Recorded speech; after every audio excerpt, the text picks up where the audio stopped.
Alright, got that axle pulled out of here. This thing seems pretty trash, honestly. So, now you know, don't go that low.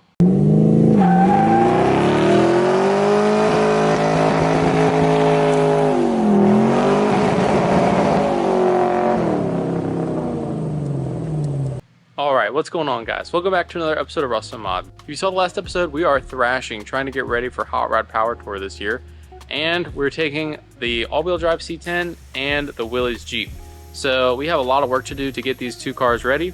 But today we're going to be working on the C10, trying to get all the breather stuff and some other little heat protective stuff ready to go, so that way we don't have any issues on the road. So I'll show you guys all the new parts we're going to throw on this thing. Hopefully we don't have any issues installing them, so we can get ready to go for Hot Rod Power Tour this year. If you saw the last episode, we are trying to get this thing buttoned up so that way we won't have any issues on the side of the road while we drive from Maryland all the way to Atlanta, then to North Carolina, South Carolina, Tennessee, and all the way back here. So we have a lot of road miles that are going to be done on this thing, so we want to have as least problems as possible.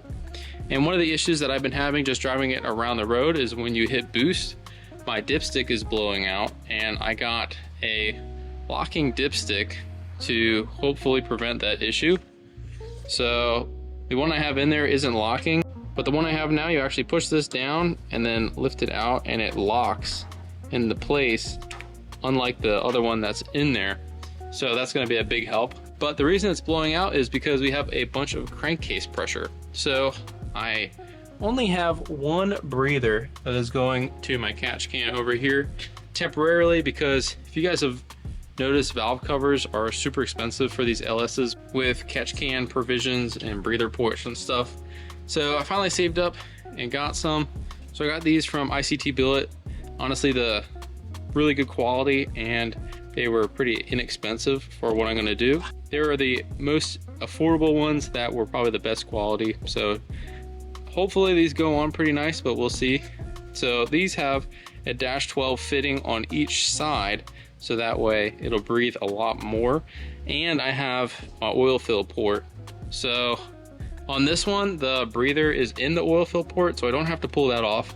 And the breathers are on the back, which is a little bit better of a spot to have that. So we're gonna run that all the way around the back of the engine, and then one on here to our catch can. And that's gonna be our first thing that we do, because that is a constant issue that I have. I literally just have the dipstick zip tied down. So we want to get rid of that and put in our locking dipstick also. I'm gonna start pulling these valve covers off. You can see the hooky setup I have. I just pulled this thing in, so it's still pretty hot under here, so try not to touch anything. It's really hard on these cars because the exhaust wraps right around everything, so everything gets really hot. That's why cooling is the most important thing.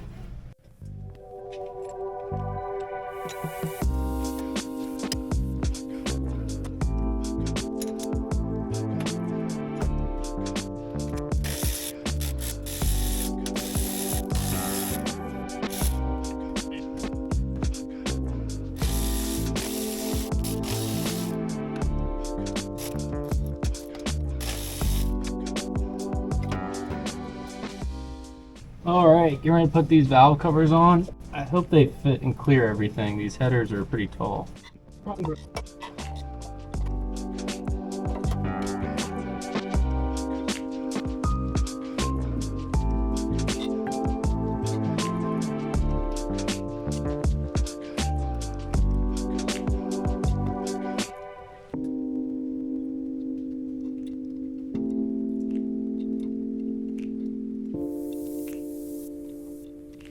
Alright, got this side on. Looks pretty cool. I never really cared about how the engine looked because, you know, we build Rustomods. The whole point of the car is to save some money on the shiny parts, but these are definitely necessary and they look cool at the same time. So pretty happy I went with these. This thing's starting to look so good, I might tuck this hose under here so you don't see it and start caring about what it looks like. But man, looks like a real freaking race car now. All right, let's do the other side. Don't want to leave the hood open too long. Might let all these horses out of here.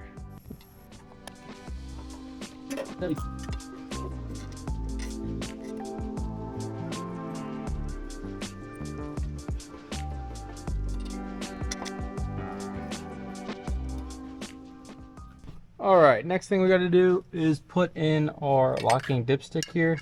So I fed it down where it normally goes. I'm gonna hop under here to try to feed it into place. It's kind of hard to see because there's the big downpipe in the way. Everything is coated with oil because of the stupid axles that are leaking absolutely everywhere. I'll show you guys the carnage, but there's a reason why they say two-wheel drive only for the control arms, because they rip the axle boots if you go super low. Yeah, take a look at this. So, see the axle's ripped here? Completely torn in half. And there's grease everywhere. So that's why these control arms are for two-wheel drive trucks. Somebody had to try it. And if you don't go super low, it probably wouldn't rip. So, you know, it is what it is. Axles for these with wheel bearings for 250 bucks. So they're not expensive. Just something else we can replace. So gotta pull those out next. All right guys, so the next thing that we need to do now that we got the valve covers and all that stuff on is you gotta make some lines for the breather for the valve covers to go to the catch can. So I got these dash 12 lines, so we're gonna go ahead and make 2 lines that go from each valve cover to the catch can over here. So gotta make those up. All right, so how I like to do AN lines, and these ones are pretty easy because they're not PTFE lines or anything like that. I don't use the crimp ones, I don't have the tool for it, but I figured it's just a breather, so it shouldn't be too big of a deal. But basically you slide the fitting on to the line, and then you screw this fitting into that fitting and it crimps it. Now a good thing to have is these AN line jaws that you put in the vise, because these things gouge really easily and they're aluminum, so they scratch really easily. Another thing you want to get is a wrench that doesn't scratch it. I should get a better one of these, like a whole set, but that's what I got for now. And that's pretty much it. I'll show you guys putting one in and then doing it, and it works pretty easy. Another thing that you want to do whenever you figure out how long you want it, make sure you tape the end of it with electrical tape. That way when you go to cut it, it won't fray, and it allows the line fitting to be able to screw on a lot easier.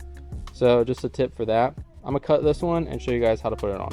All right, so I got it clamped down, and I'm going to cut it right on the electrical tape there so the ends don't fray. And it's gonna make a mess, so you're gonna want to clean and blow out the inside of the line so nothing gets into the motor or anything like that. So let's cut it real quick and then we'll put the fitting on.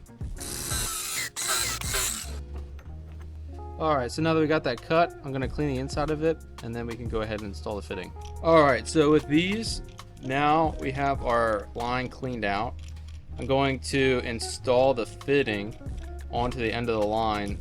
So the fitting slides onto the end like this.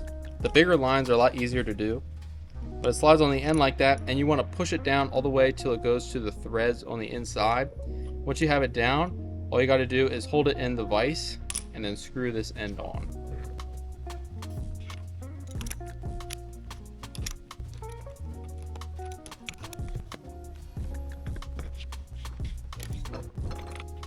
Okay, line's done. Now I'm gonna throw this thing on the truck and make the other line and we can hit the track.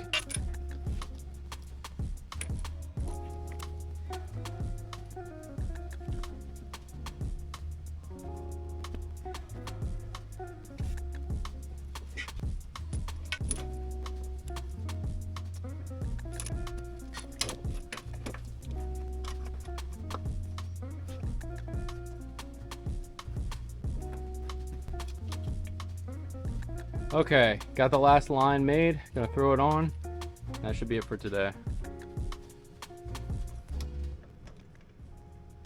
All right, so there's our catch can. Lines go up and around. Didn't really like how this one ran, so I might run it later, might do it again, might get a different fitting, but it'll work for now.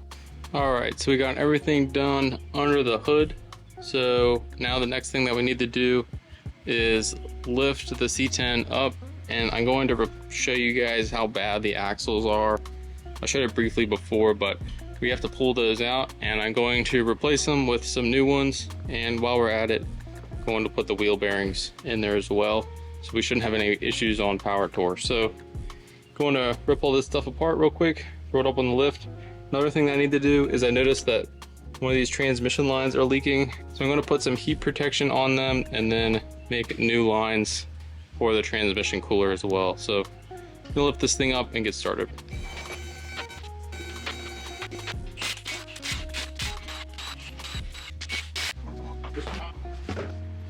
Okay, so got the wheels off. So you can see now, if you saw the one video, we put these control arms on, and it helped with the camber of the wheel since we lowered it so much. And it works good, but now the axle was at a weird angle because I had it really low, and I raised it up since, but the axle is ripped. I ended up getting new axles, and those ones were only like $200, and they came with wheel bearings. So I'm gonna pull these out, see how bad they are, and we'll keep them as spares, put new boots on them. But for now, I'm just gonna throw those ones in, clean up all this grease, and put the wheel bearings in. So I'll pull this apart now, but you can see all the grease everywhere. So clean all that stuff up.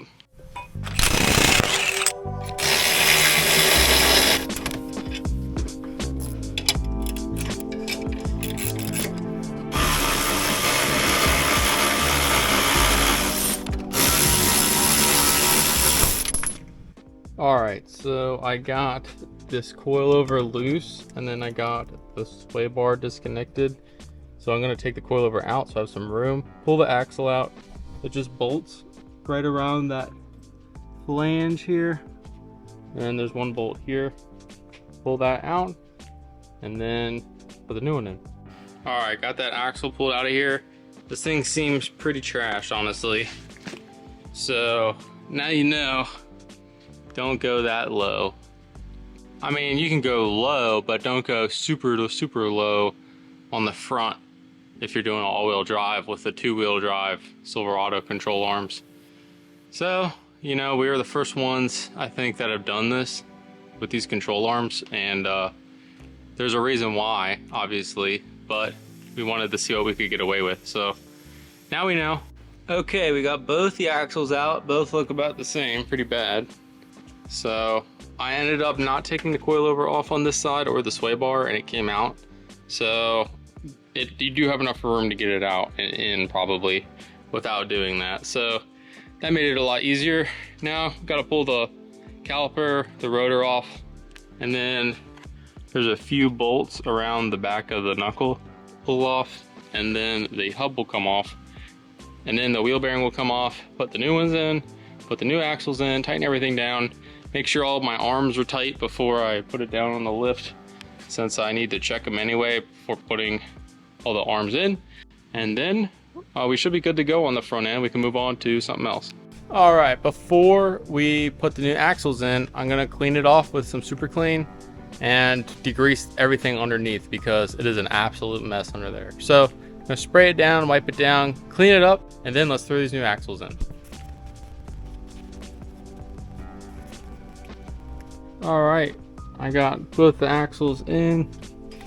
So you can see our shiny new axles in there. Pretty easy. This side I ended up taking the coilover out, but on this side you actually don't even have to do that. Very easy to get them in and out. So that should be it underneath. Next we can look at these transmission lines. You can see here it's all wet. Looks like they're leaking up there, so I'm gonna have to take care of those next. Alright guys, a few days later, we are still working on the C10, and I am trying to order a bunch of stuff for all the hoses that we have to replace. And one major thing that everybody talks about on Power Tour is cooling. Now, apparently on Power Tour, there's a bunch of sitting in lines and sitting on the side of the road because your car is overheated, and heat is a big problem with the C10. The way that our exhaust is routed is basically right around where the radiator goes, so it doesn't get super hot, but I want to tackle it before we have a problem sitting on the side of the road if the thing overheats.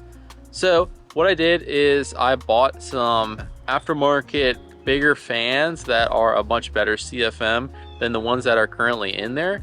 So we're going to swap those out, and hopefully that changes the cooling issue on the C10, so we won't have to worry about it. We'll also bring those fans as backup because I have an idea of mounting them somewhere so we can blow the hot air out while we're sitting like at a stoplight or something.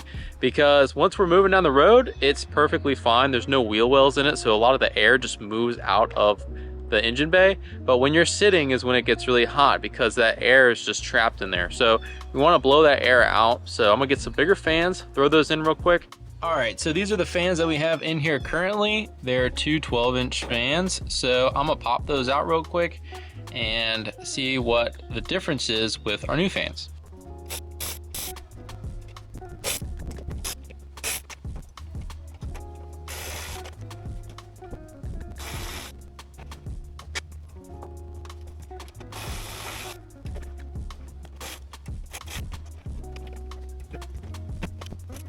Alright, this kind of sucks.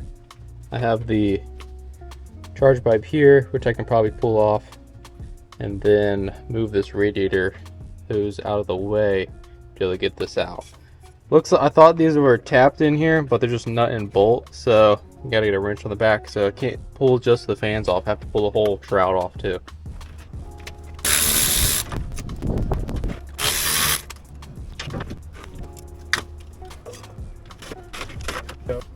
Alright, did have to pull this radiator loose to be able to get it out because there's nuts on it. And then this is the shroud, so just gonna have to, pretty easy, just gonna have to pull these bolts out. And then the plugs are a little different. They're almost the same though, so I might be able to make them work. If not, we'll just slice those off, put them on the new ones, and then put the new fans in. Pretty easy.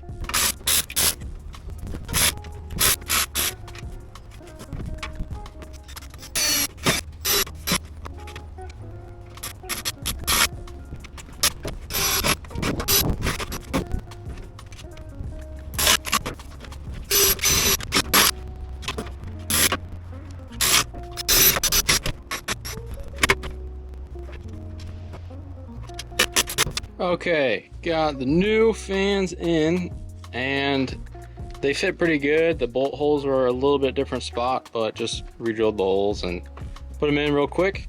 So I'll throw it back in the C10 radiator, bolt everything back up, and then we'll see how these things work. I'll have to wire the new plug onto here. It's very similar, but it's a little different. So throw that in, wire it up, and hopefully this cools a lot better than the old ones.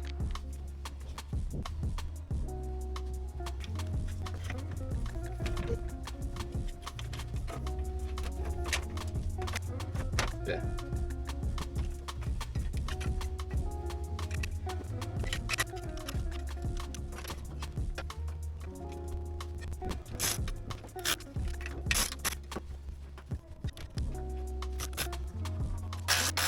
Alright, so what I'm going to do with the fans is I'm just going to pull the connectors out of the plug here, and then on the bottom I'll just attach them to this fan. So they're really similar, they just pop right in, so that'll make it a lot easier. So I took the old connector, put it on the new fan, and it should just plug right in. Boom, and then the other one, and then we will fire this thing up and see how much air these move. So hopefully that's a big help for the C10. All right, got the fans turned on, and they're really moving some air compared to those old ones. Much better upgrade. They're a little louder, but that's good. Seems like they're moving quite a bit more air than the other ones. You get a piece of paper, it definitely like sticks to the radiator. So hopefully that solves the issue. We'll have to drive this thing on a hot day really to test it fill it up with water, and it should be good to go. Alright guys, that's going to do it for this episode. I have to order some stuff for the transmission lines and a bunch of little other stuff that I have to do to get this thing ready, but majority of the stuff is done. So hopefully this makes a big difference on the road so we don't have any issues driving all the way down there. So I'm really looking forward to going. A little nervous that the C10 will have some issues, but hopefully it doesn't happen. So we are thrashing to get the Willys done. The Willys has had some issues pop up that we weren't really expecting, so hopefully we get that thing done, but this thing should be ready to go. So now I'll put all my attention onto that thing. So hopefully we'll see you guys at Hot Rod Power Tour this year with the C10 and the Willys. Definitely the C10. We are looking forward to hitting the road. So thank you guys so much for watching. Make sure you like, comment, subscribe so you can see all the content we have on the channel. Make sure you check out our Patina party we're having for old Patina cars on August 13th at Maryland International Raceway. But that's going to do it for this episode. Thanks for watching, and we'll see you guys on the next episode.